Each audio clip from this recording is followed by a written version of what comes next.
Hello guys, welcome to my channel Craftiella. My name is Gabby and I'm so happy that you're here. Today I will be showing you how I make the famous paper purses.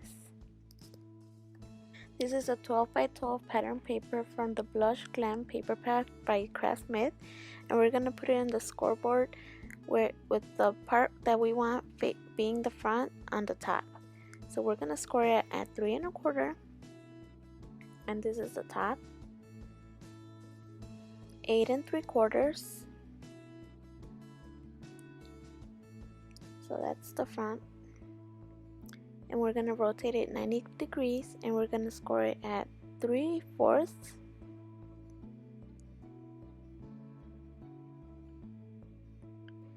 4 1/2, 7 1/2, and 11 1/4.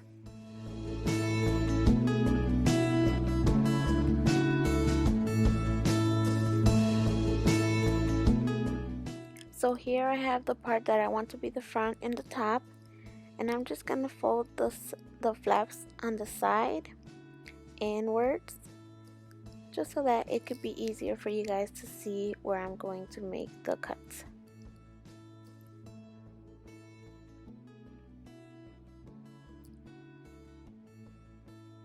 So as you can see here, I'm gonna cut from the top to the first score line and to the second score line, and I'm gonna do that to all 4 sides. And now I'm gonna grab the side flaps that I just cut and fold them in half. It doesn't have to be perfect, I just do this so that I know more or less where to cut. We don't need that part.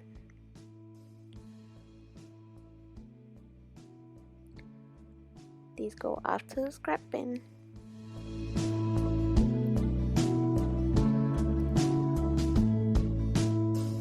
So now I'm just creasing the edges with my bone folder to make them nice and crisp. This is the front, and these are the 2 top flaps that will fold down to make it look neater.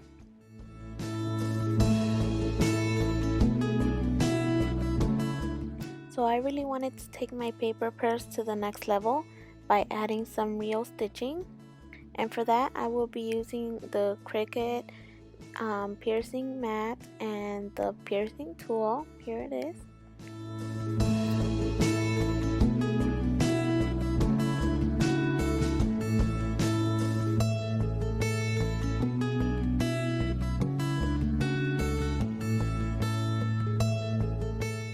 So I'm starting off with the side that I want to be the front of the purse, and I'm just placing the ruler just slightly before that top flap score line, and I'm using the millimeters side of the ruler, and I'm piercing a hole every 5 millimeters, so every half centimeter. And you could do whichever measurements that you want for your piercing. You could do every 1/4 of an inch, or make big stitches, or you can even get creative and do a zigzag stitch. So I'm just going around. I'm gonna go around all 4 sides on the front flap and the back flap. So this is what it looks like all pierced. You can see all the holes. And now I'm doing the back part of the purse, and for the side flaps that are going to be pockets, I'm just going to pierce on the bottom part.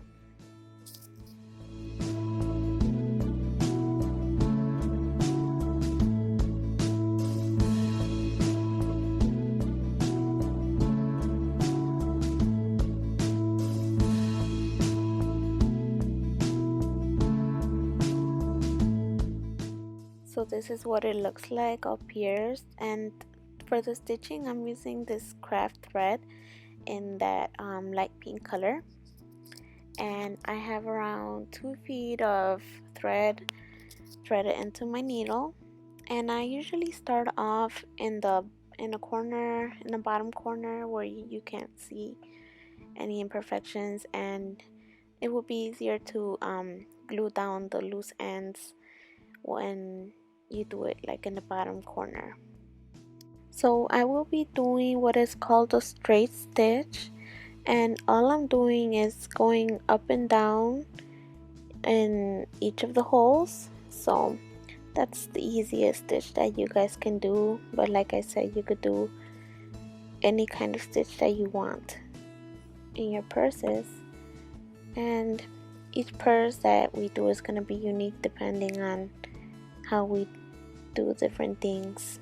Like if I really want to try one with a zigzag stitch, and I really want to get my machine involved too. I have a sewing machine, so I might try one with my sewing machine just to make it faster, because hand stitching was really time consuming, but I really like how it looked in the end.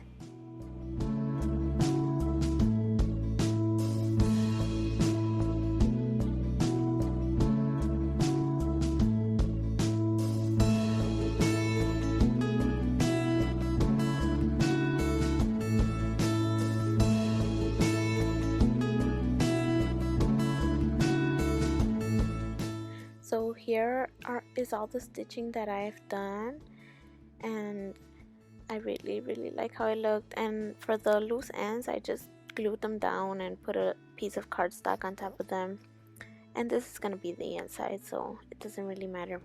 Now I have a 5.5 by 3.25 piece of cardstock. Well, I have two of them, and those are gonna be the inside liners for the pockets. Before I glue the liners, I'm just going to add a little curve on the pockets so that they look a little more like pockets, and you don't really have to do this, but I really like how it looks. And I'm just tracing using a round object, and I just trace from score line to score line, and I'm cutting that little half circle out.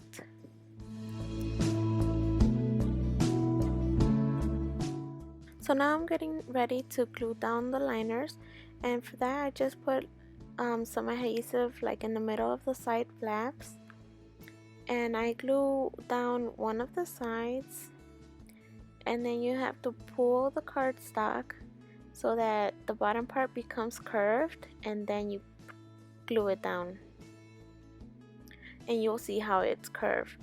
You see there, that little curve that the outside flap got? That's what we really want. That's gonna be our purse that's gonna stand out. So now I get to glue the pockets into the front flaps. So for that, I just bring them up and glue them down, but I like to leave a little part sticking out so the purse could be wider than the other purses that I've seen. And so as you can see here, I don't glue down all the way to the score line, but I let it stick out a little, and I really like how that looks, because you can also fit more goodies in there for your friends. So now I glue down the top flaps just to make a finished edge.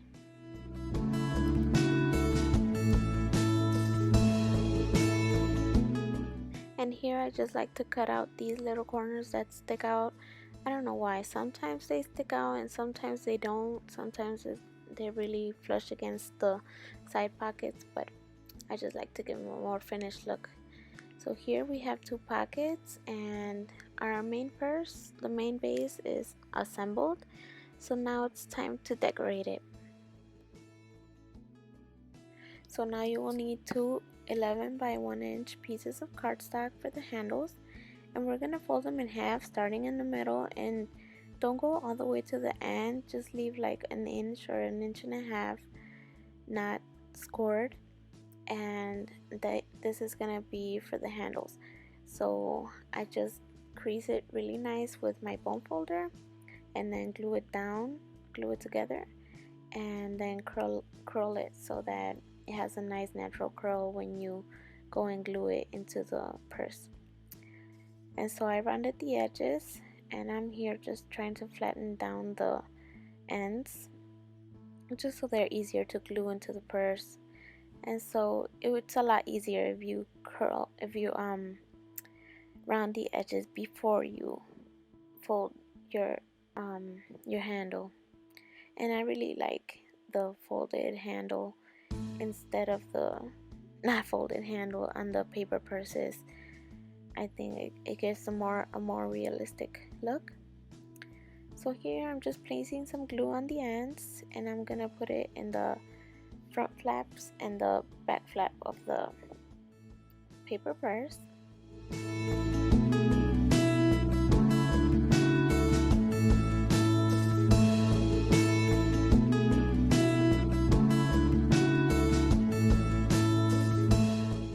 I need a 2 3/4 by 5.5 piece of cardstock to make the flap, the closure flap. So I rounded the edges just on one side, and then I'm putting glue on the not rounded side, and I'm gonna glue it to the back just slightly under where the handles end up, and here is how it's gonna close.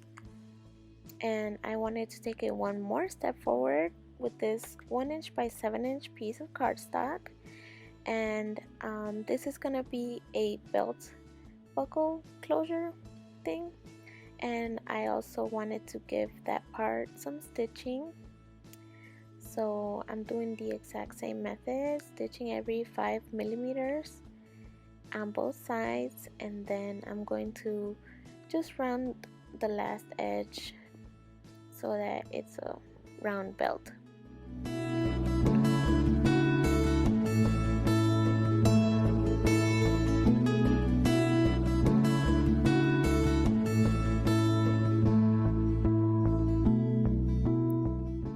So here it is. I already stitched it, and I added a belt buckle that I cut up using my Cricut, and I'll leave the image in the blog post. And so I just glued it on top of the closure flap, and now I wanted to add one more thing to this purse, and that was a little back pocket. And so I have this piece of cardstock, and I also use that same round object to give the flap a little more pocketness, and I rounded all the edges, and I also added stitching to that part. So here it is glued down, and you have to use a really strong glue for that, for all your stitching. And so here it is, how it looks closed. So with the pearl pen, I'm just adding some fake brads into the handles, and I really love how that looks. And I will also be adding some feet to this purse. So for the feet, I just used some flat back pearls and painted those with a gold Sharpie and glued them down with some glossy accents. And for the front closure, I just put some Mano Tambo adhesive and let it dry so it became repositionable. And this is the back. Okay guys, thank you guys so much for watching. Please like and share my video, and I love it if you subscribe. Goodbye.